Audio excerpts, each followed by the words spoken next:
Hi everyone, I'm going to drop a quick video in today.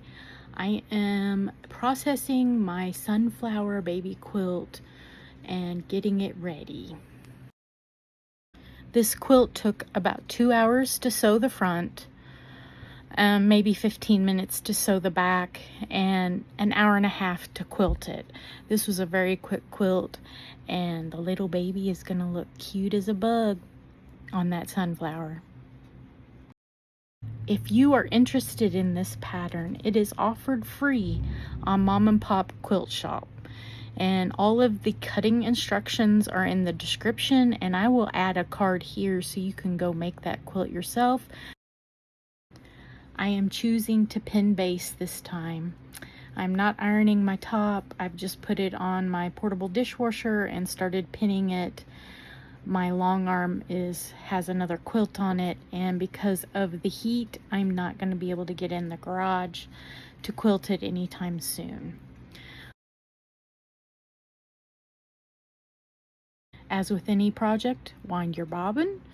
If you notice, I thread my thread through the tiny hole and then up through the big hole to where when I put it on the shaft, it locks the thread in. I don't have to hold on to the thread. It's just a quilting tip there. And it's been a while since I used this machine, and it's been a while since I cleaned the machine. So I'm gonna go ahead and just get out all the bits and bobs of lint with my lint brush. If you are choosing to do this, make sure you take off your throat plate and your bobbin case and get under your bobbin case. That's where the most of the dirt is. And right here is where you oil a machine like this. Did you know that? That's tip number 2.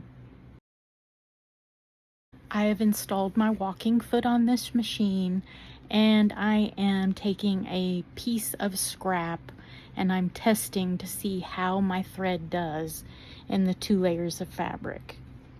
This just helps determine if it's going to stitch correctly. I have opted for a scallop stitch on this quilt. It's a very simple stitch, and it adds a little bit of frill to this baby quilt. Anytime I have my walking foot or my open toe foot and I'm free motion quilting on this machine, I always bring my bobbin thread up to the top. That helps prevent a thread nest on the back of the quilt, and it eliminates any weird things that might happen where you sew over your thread tails and what have you. Just another tip.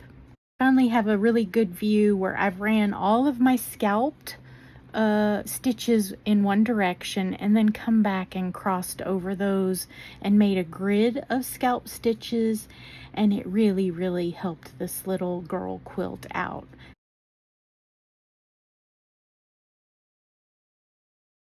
And now I'm putting on the binding.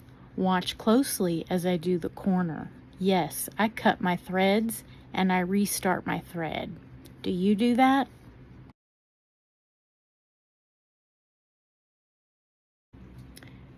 Here is the reveal, the back and the front.